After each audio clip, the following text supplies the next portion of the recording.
Every day, we build the world around us. But who's checking in on us? Welcome to Built For Us. It's a brand new podcast. Built by construction workers, for construction workers. It's our own honest space. There's no scripts, there's no suits. It's just Real talk about mental health, stress. And showing up for each other. Hello and welcome back to the Built For Us podcast. Today I'm joined by Jimmy and Clive, and the topics we're going to be talking about is something that's in the mainstream media all the freaking time at the moment, and that's loneliness. But one thing I want to kick things off with is, did you guys know that the construction industry struggles with loneliness to the extent of 47% say that they're struggling on a daily basis? So, Clive, I want to shoot a question straight off to you, if that's all right. No, thank you, mate, and thank you for the introduction. Now, what a hideous, alarming figure that is. You know, there's scientific evidence out there written by people far more cleverer than me that proves that loneliness is so detrimental to our mental health in cases more than sort of stress and anxiety and depression. Loneliness is a real problem. So if 40% of people within this industry are reporting that they feel that's awful, then it's on all of us. It's on all of us to bring that figure down. It's no one person or one organization's job. We need to pull together and get these conversations going, because loneliness is awful. We are not, as a human race, we are not made to be on our own. You know, we come from, I don't know, pack animals. You know, we come where, I mean, I come from an analog world. You know, I go back a certain way, but the communities were alive when I was younger. Communities mattered, and now I think that we're too busy as a human race being. We concentrate on being human beings rather than being human. You know, it's all about the action. It's all about busy. We're under stress, and we end up looking insular. Our world shrinks, and therefore the community is decimated, and loneliness can breed off that. So yeah, we need to collectively do something about that. Yeah, Jimmy, can I ask you a personal question? Me? You're a straight shooter, so I want to ask you a personal question, if that's all right. Right. Okay. So you've mentioned before that you're 73 years old. Yeah. I want to ask you a question of, try to be as honest as you can. How many friends would you say you have at the moment? That is the question. Actually, are you reading my mind? Right? You know, right. Now I have two new ones today. Well, I met Clive, so I would class you guys as friends, right? Because you come to me with a purpose, and we're all singing off the one hymn sheet, right? Are we different? Slightly, but we're focused on what we're doing. This is what we are not just good at, we are the best at. That's what you do. So you take me now on that loneliness thing. I am now 7,354 days paralyzed, sitting in a wheelchair today and counting. Wow. Going forward, right?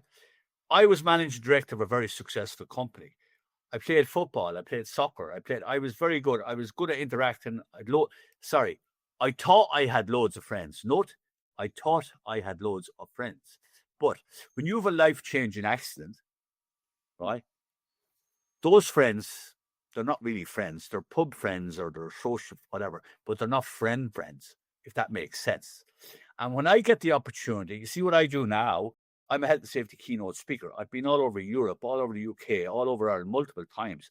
Not only am I good at what I do, when I got this opportunity to do the first one, the guy that got me in, he said, Jimmy, you could be good at this. And I said, no. That was my light bulb moment. I won't be good at it. I'll be the best at it. Because if I can make a difference to people, and if I can become their friends only for the hour I get, that's where my friendship is, really, right? And all those friends, those people now, I do see them occasionally, but not once in that period of time have any of them ever asked me, how are you doing, Jimmy?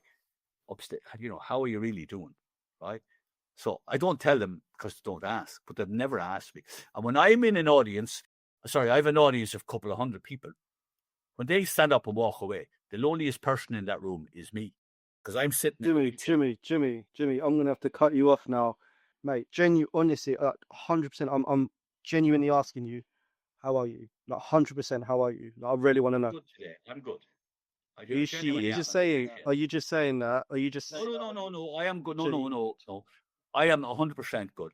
I was really, really looking forward. See what you've done now. You've opened me up more by doing this podcast, right? Because I just let it out. It's once I clear my head, I'm good. If that makes sense. Yeah, It does make sense. yeah. So I'm not lonely now, right? And I'm never lonely. And I've been in that. Behind me here. I've been in a hospital for 14 months. I've been in an electric bed with air mattresses for 14 months, lying on a bed on my own, lonely. Lonely doesn't even come near it, boys. Not even come near it. But you know, my best friend is myself. So you have to apply that to you. Now, that's just the way I deal with it, right? Because people say to me, you must get pissed off. Not really, no. I'm busy. I keep my mind busy. I keep my mind busy. But loneliness, I'm sure it's out there, right? And I always notice, I don't drink. But when I go to the pub with the lads, their whole mindset changes. Everything changes for people. But I'm still sober. So I can read stuff and I see stuff and whatever, right? So am I lonely? I suppose subconsciously I am a bit lonely. Yes, I'll admit it. I am a bit lonely. That, right? But not to the extent that it bothers me or it gets me through or whatever, right? Because I have you guys now and I'm on this podcast and I have my work, have my family. So, yeah, I raised above it, I suppose, really. That's incredible. But also now we've got a community as well. But what about the people listening to the podcast? Like, what advice could we give them to, if they're feeling lonely, what can they do? Like, for me personally, I've been in a position where I'm honest, I'm 31, I've got barely any friends. I might have like one or two friends, but other than that, I don't know many people. I'm quite an isolated person. I got my dog. Do you know what I mean? Like, I got my dog. I don't like you know what I mean? Yeah. But like for me, one thing that I found when I'm feeling really down and lonely is I go find something in a community. So I used to love fighting. So I used to do a bit of like boxercise, a bit of kickboxing, a little bit. Don't get me wrong, I can't fight to save my life, but I enjoyed the exercise, chatting to people, building those communities, and that helped me not feel as lonely. Like as a guy, I wake up in the morning, I'll be by myself. I go to work in a van by myself.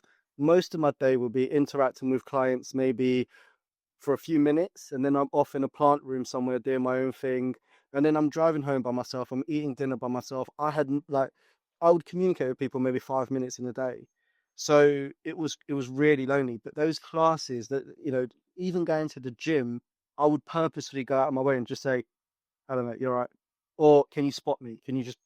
I've got to do one set. Can you just spot me?"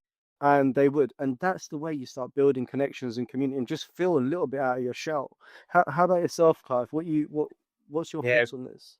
Well, both of you, your honesty is really coming through here, and it's touching and it's inspiring. Jimmy, you're an extremely inspiring individual, and I'm so glad that we've met. Vish, exactly the same. Your honesty is just fantastic. So thank you for that.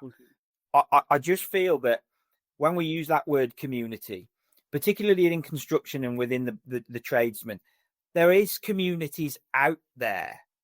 We have not aligned the dots yet. That's all. There are people out there that are feeling the same as you, that, that they're isolated like you. They automatically feel, well, he's not going to want to talk to me. He's having a shit day the same as I am. Whereas if we can just stimulate a conversation with someone, that is sometimes just enough. And to touch on your topic there, Vish, where you were on about your hobbies and your interests, I do the same. I'm a mad boxing fan. Boxing is my thing.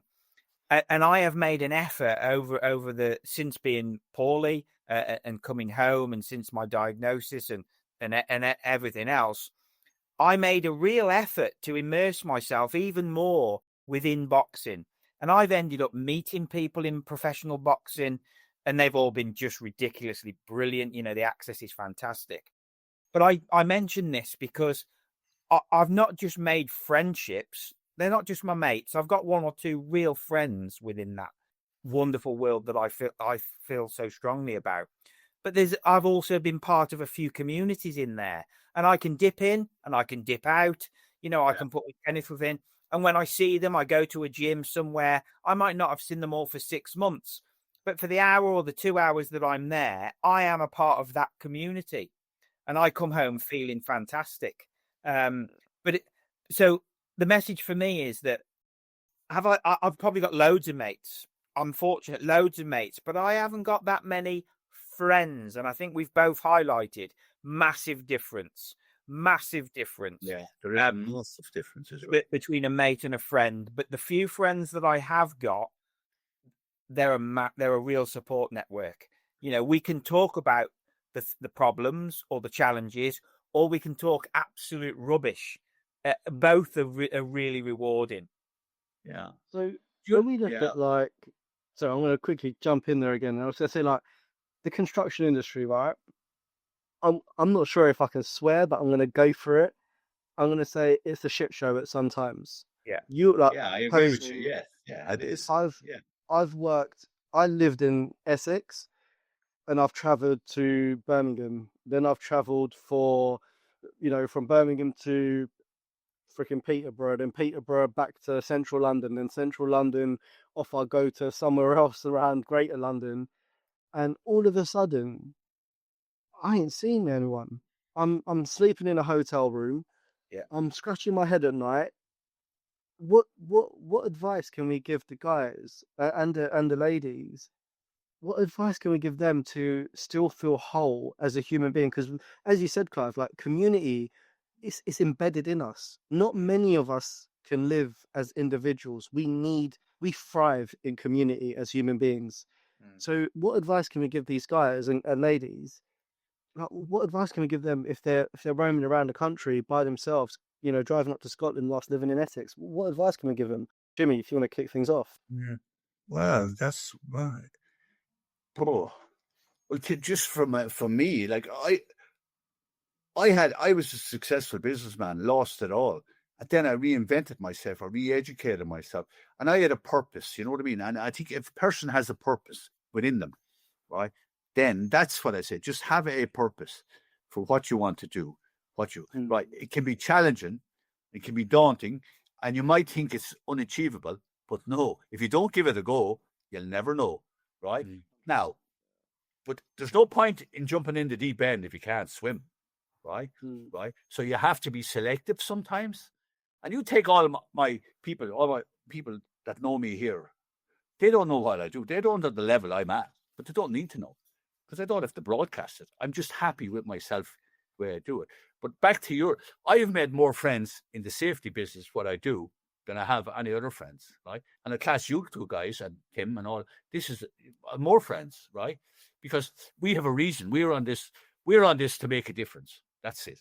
Yeah. Just if you can make a difference, if you can bring something, you don't bring value to the table.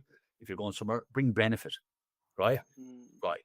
You're not a commodity. You're not out of a supermarket, Lidl's or, Asda or whatever, right? If you can bring benefit to a meeting or by speaking to someone, if they can benefit from the conversation, you've opened the door for them, right?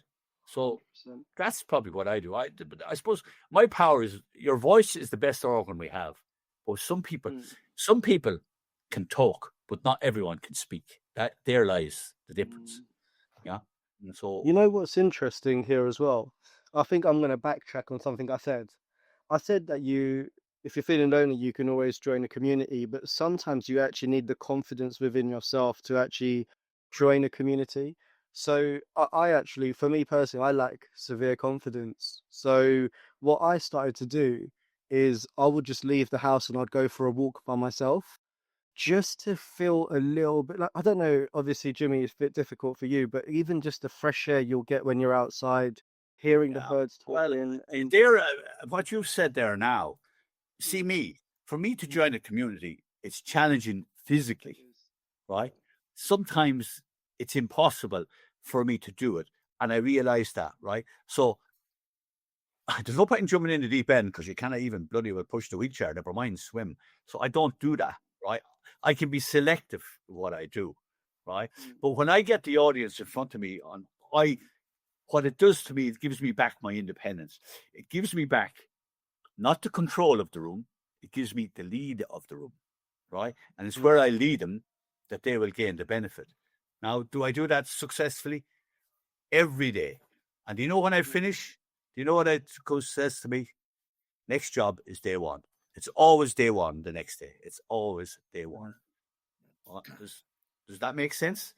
If you have a positive mindset, right? No, it really it does make sense. It genuinely does, and I think loneliness is powerful.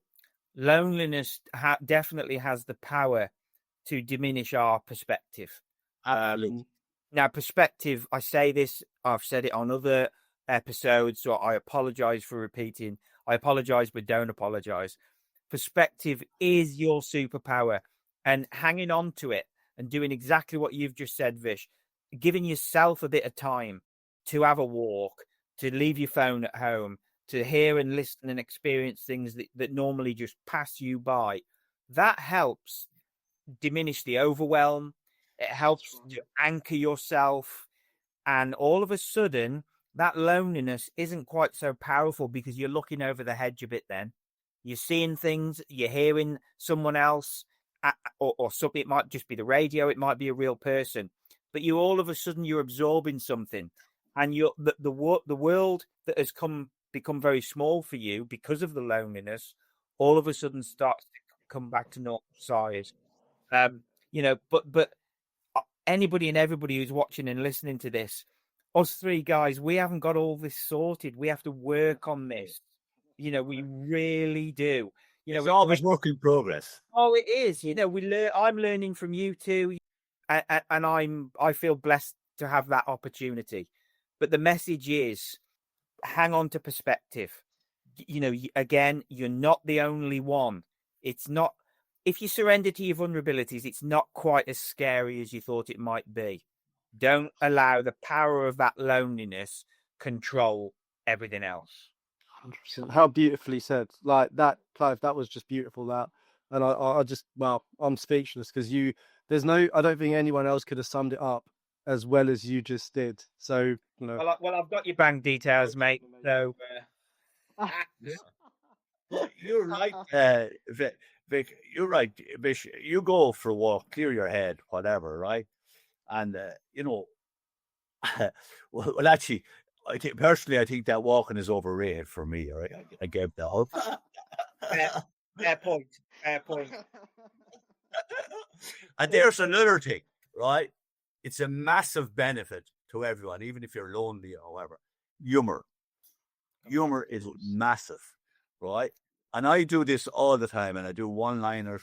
I just do it. It just comes out or whatever, just the way I am. And one of my daughters, she's a massive job with Microsoft. And she said to me, Dad, do you know why you're successful? And I said, why, Deirdre? You can do simple very well. Most people can't do simple. You guys can do. We do simple, right? CEOs, managing directors, entrepreneurs, all these guys, they don't even understand the concept of simple. And your mindset and loneliness or happiness, right? You just process it, right? Am I one? Am I the other? Can I be one, a bit of both, a bit of... We're all a bit of everything, really, are we? I think we have. You know what I mean? So it's been a privilege now to talk to you guys today. What this does for me, I don't know why it does this for me, it opens me up, right? To just... It comes out. I just say it, right? That's it. But I've always done that anyway, right? It got me into trouble a few times, right? And then I learned, Jimmy. And you know what? To be a health and safety keynote speaker, the best as I am, do you know what you have to be successful at that? You have to be a keynote listener. Remember that. Be a keynote listener, process the information, and then speak. Right? Absolutely. Here's a quick one though, right? Because they're gonna have people on this episode and they're listening and they're kind of by themselves in a hotel room. They've just done, 12 hours graft. They miss their family, they miss their kids. And truth be told, construction doesn't exactly pay thousands and thousands and thousands of pounds. Most of us guys are, you know, I know personally, I can't talk for everyone, but I know personally I struggle month to month. My paycheck isn't that big. I don't have a lot of time to do those additional hobbies. Like a boxing around my area is an additional £75 a month because I've checked it, and you think that's quite expensive. But when we go back to walking and just connecting with nature, there's a beauty to it. But there's also, I wanted to add in here that there's actual apps that people may not know about. Like there's Meetup, there's Eventbrite, and those two apps host networking events. Even for people like yourself, Jimmy, who have accessibility issues, then there's groups and communities that you can find on these apps that will kind of help you get out of this loneliness phase. And the beauty of it is you can be up in Birmingham one weekend and you can find a group there, and then you can be in Leicester or Scotland and you'll most likely find another group there. So as long as we keep building that knowledge and awareness that these groups do exist, at least people have the option to use them or not. But I really hope anyone listening to this, you know, doesn't feel as if there is no solution. There is a solution. It's going to take time, and we get that. Like, it takes time. It took me freaking months and months and months of trying, but just keep going, continue with it. Don't give up. Never give up on yourself. Never. No, Never. have self-worth, self-pride, and self-belief in yourself. Yeah. Absolutely. If a man in a wheelchair, paralyzed, profoundly, 100% profoundly disabled, can become successful, there's hope for everyone then, right? But but I am driven, and the only way I go is that way, forward, right? History is behind me, my future, our future, each and every person listening in on this, your future is in front of you, and you have to pursue it and go for it. That's it. Well, Jimmy, there's also the fact that you're incredibly charming as well. So that probably helps a little bit, eh? Hey. Oh, thank you. I don't know about that now, but yeah. Yeah. Right. Am I lonely? No, I am far from lonely, right? Am I depressed? I am definitely not depressed. I am happy now. This is the best hour I've had in a long time, lads. Right? So it's a privilege and honor to know you. I'm sure we're going to continue on this. And thanks for the opportunity to speak. I'm really practicing for the next gig, right? Yeah. Aren't we all, Jimmy? Well, yeah. Thank you very much. I really do appreciate that, right? But I'm just me. That's it. If you're just yourself and be out and be honest and just let it out, and if you're having a shit day, as Clive said to you, just have a fucking shit day, right? Yeah. You want to have a cry? Have a cry. There's no shame in it, right? No, just let it out. That's it. And if you have a cry, there's something coming out. There's tears. You're discharging something, right? Yeah. All right, and that's it. You know. Now, well, guys, listen. Thank you so much for your time. Thanks for your wisdom. It really is a privilege to be part of this, and I hope anybody and everybody out there will share this, follow it, subscribe, because we're not going anywhere, and if anybody wants to reach out to us, please do so, or the other guys that are involved, please say so. But for now, here's until the next episode, and thank you very much for your time, guys. Cheers, lads. Good to talk to you. Thanks for viewing this episode. We really appreciate your support. Remember, follow us, subscribe, share with a mate, join us live. Built for us. Let's build something stronger together.